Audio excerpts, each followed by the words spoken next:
중국의 연기대상, 연예대상이라 할 수 있는 웨이보 시계대회가 11월 5일 성대하게 열렸습니다. 시상식의 규모만큼이나 많은 배우들을 만나볼 수 있었는데요.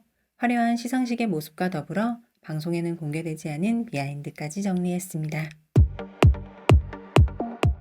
2024년 무구운간으로 화제의 신인으로 떠오른 배우 아이미. 드라마와 영화를 넘나들며 활약하고 있는 서약함, 장락곡으로 큰 사랑을 받은 등은이의 모습도 만나볼 수 있었습니다.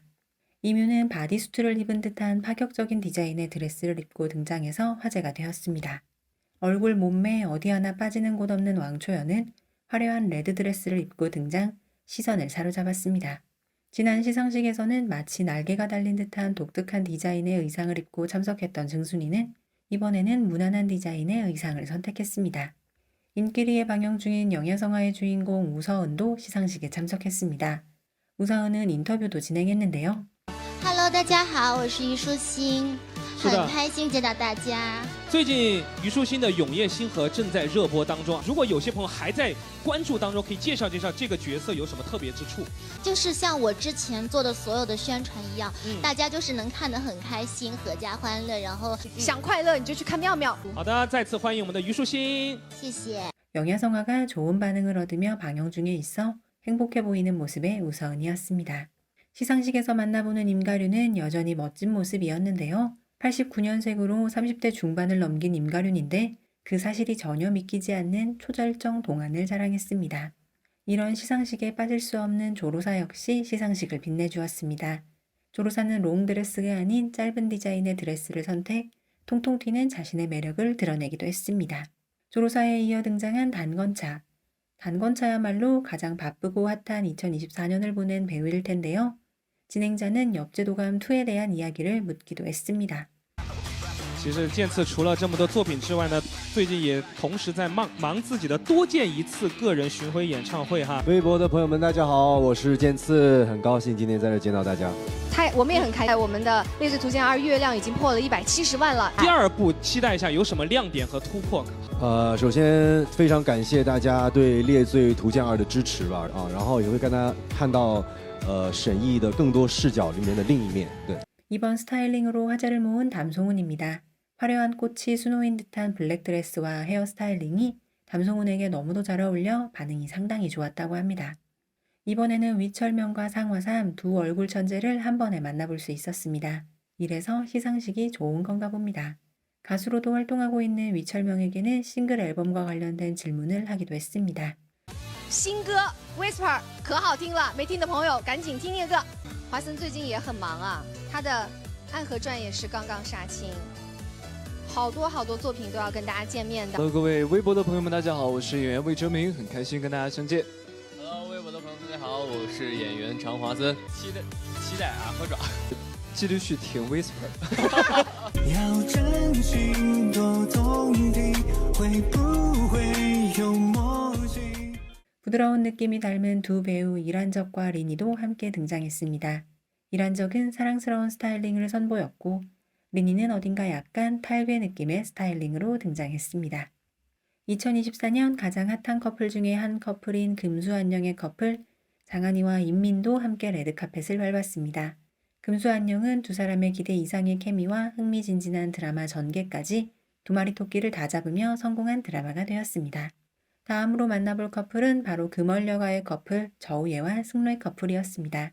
아직 드라마는 공개되지 않았지만 금얼여가는 트레일러 공개만으로도 화제가 되었었는데요. 금얼여가에서 저우예는 여장군으로 등장 연기 변신을 꾀했고 승래는 금얼여가를 통해 메이저 드라마의 첫 주연을 맡기도 했습니다. 화제의 드라마 데몬규리팀도 함께 등장했습니다. 후명호의 시선강탈 반짝반짝 수트도 주목을 받았고 진도령의 드레스와 스타일링은 그녀에게 너무도 잘 어울려서 호평 일색이었습니다.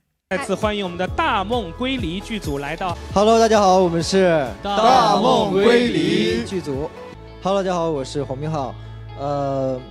特别开心今天可以跟大梦归离的小伙伴们，我手上拿的呢是核桃，对，然后它在大梦归离剧中其实是一个很重要的一个道具。 사부득성성의 커플 장신성과 왕이원도 함께 레드카펫을 밟았습니다. 사부득성성은 현대극 로맨스 드라마의 벽을 넘어 사랑을 받기도 했습니다. 드라마 북상으로 곧 시청자들을 찾아올 백록을 만나볼 수 있었습니다. 백록은 가장 핫한 배우 중 한 명이기에 그녀의 드레스 스타일링은 늘 화제의 연속인데요.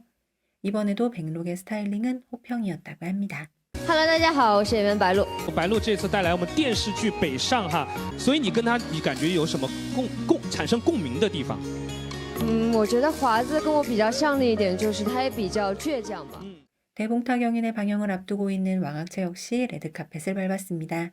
진행자 역시 대봉탁영인과 관련된 질문을 그에게 하기도 했습니다. 那个微博的朋友们，大家好，我是王鹤棣啊，很开心又来了。马上大奉打更人可能要跟大家见面了啊！你这样形容一下这个角色许七安嘛？热血笨蛋，特别有趣，带的是我们这个打更人的道具，是一个许七安的官牌。 매개적 고사로 자신의 이름값을 톡톡히 해낸 유혁비 역시 빠질 수 없죠. 선명한 초록색 드레스를 입고 등장한 유혁비는 모든 이들의 시선을 사로잡았습니다. 그 밖에도 드라마에서 중심을 잡아주는 탄탄한 실력의 연기파 배우들의 모습도 만나볼 수 있었습니다. 자, 그럼 이제 어떤 배우들이 어떤 상을 수상했는지 함께 알아보겠습니다. 가장 먼저 올해의 잠재력 배우상은 에이미, 상화삼, 진학일, 호연영, 양영기, 사가인이 수상했습니다. 에이미는 무구운간으로 시청자들에게 얼굴을 제대로 알렸고 상화삼은 일념관산에서 스승 임여희에 대한 다음으로 올해의 돌파 배우상은 등은희, 임민, 왕영로, 서약함, 적자로가 수상했습니다. 앞서 말씀드린 것처럼 등은희는 올해의 매력 배우상은 임윤, 양옥문, 잉얼, 장천혜가 수상했습니다. 양옥문은 당죽의사록이 시즌1에 이어 시즌2까지 큰 사랑을 받으며 곧바로 시즌3 제작에 돌입, 현재 부지런히 촬영 중이라고 합니다. 올해의 청년 귀감 배우상은 조로사가 수상했습니다. 청년 귀감이 어떤 의미로 붙은 이름인지는 모르겠지만 조로사가 10대, 20대들에게 가장 영향력 있는 배우임은 분명한 것 같습니다. 올해의 장상사투, 신은, 사장낭만, 석화지 정도의 작품이 있었습니다. 장상사투는 시즌1만큼의 사랑을 받지는 못했지만 방영 당시 1위에 오르며 장상사라는 이름값을 해냈습니다. 조로사 왕한우의 신은에서 조로사 왕한우는 98년생 동갑내기 케미를 선보였는데 두 사람은 드라마 밖에서도 친구가 되었다고 합니다. 석화지는 장정리의 첫 번째 고장극 도전 작품이었는데 기대 이상의 호평을 받았습니다. 청운 올해의 도약배우상에는 승래, 호선우, 왕이원, 위철명 등이 수상했습니다. 도약배우상을 수상한 왕이원은 올해의 주목배우상은 관효동과 류은영이 수상했습니다. 류은영은 주려목막에서 연자 경력을 멋지게 소화해내면서 연일 캐릭터 순위 상위권에 오르며 사랑을 받고 있습니다. 올해의 질감배우상의 또 다른 수상자로는 담송은과 장완이도 있었습니다. 담송은은 슈카이와 함께한 드라마 니비성광 미려로 큰 사랑을 받았고 장완이는 올해 장상사투, 류주기, 금수안녕 등의 작품으로 시청자들을 꾸준히 만나왔습니다. 올해의 표현력 배우상은 우서원과 장신성이 수상했습니다. 大家好，我是许七安的扮演者王鹤棣。对，然后谢谢大家对大凤的期待。 대봉탁영인을 비롯하여 바로 올해의 배우상은 유혁비에게로 돌아갔습니다. 유혁비는 최근 선택한 작품들 몽화록, 거유풍적지방, 매개적고사 단 한 편의 실패도 없이 모두 다 흥행한 것을 제대로 입증하기도 했습니다. 이제 시상식 그 뒷이야기를 살짝 만나보겠습니다. 제가 이전 몇몇 영상에서 중국에서는 조로사와 우서은을 경쟁 구도로 놓는 경우가 많다고 말씀드렸었잖아요. 이번 웨이보 시계대회 역시 마찬가지였습니다. 인사를 하거나 몸을 숙일 때마다 안에 입은 검은 속바지가 보여서 스타일링이 미완성인 것 같다고 이야기하기도 하고 조금은 짙은 언더 아이라인이 조로사의 얼굴과 그다지 잘 어울리지 않는 것 같다는 이야기도 나오고 있다고 합니다. 우서은에 대한 반응도 비슷했는데요. 굉장히 올드해 보이는 스타일의 드레스라서 귀여운 우서은의 발랄한 느낌을 전혀 살리지 못했고 오히려 방해만 되었다는 반응이었습니다. 드레스에 대한 호평은 유혁비도 마찬가지였습니다. 이번에도 네티즌들은 유혁비의 몸매에 대한 질타를 하면서 왜 자신의 단점이 드러나는 디자인의 드레스를 자꾸만 선택하는지 이해할 수가 없다는 반응을 보였습니다. 이번에 가장 핫했던 시상식 자리 배치가 있었으니 2024 황금라인이라 불리는 단건차, 왕학채, 조로사, 백록 이렇게 4명이 나란히 앉은 바로 그 자리 배치였는데요. 카메라 역시 시상식을 즐기는 4사람의 모습을 자주 비췄습니다. 그런데 이 자리 배치 어딘가 익숙하지 않으신가요? 바로 지난 웨이보의 밤 시상식 때도 왕학채, 조로사, 백록은 이렇게 나란히 앉아 담소도 나누며 즐겁게 시상식을 참석했었습니다. 조로사와 백록은 지난번보다 더욱 가까워진 듯 연신 얼굴을 맞대고 이야기를 나눴고 조로사가 자리를 비운 사이 망학채와 백록은 나란히 앉아 즐겁게 대화를 나누며 이해위영 커플의 케미를 다시금 뽐내기도 했습니다. 매개적고사의 남매 유혁비와 동대위도 나란히 앉아있는 모습이 공개되기도 했고 담송훈과 장환희도 짧지만 무언가 대화를 나누는 듯한 모습이 포착되기도 하고 무대 뒤편에서 주례목막의 두 주인공 류은영과 조로사가 눈인사를 나누는 모습도 만나볼 수 있었습니다. 증순이, 장환희, 왕초연, 저우예는 함께 사진을 찍기도 하고 위철명과 함께 5명이 사진을 찍는 편안한 모습도 만나볼 수 있었습니다. 지금까지 2024 웨이보 시계대회를 요약해서 전해드렸습니다. 감사합니다.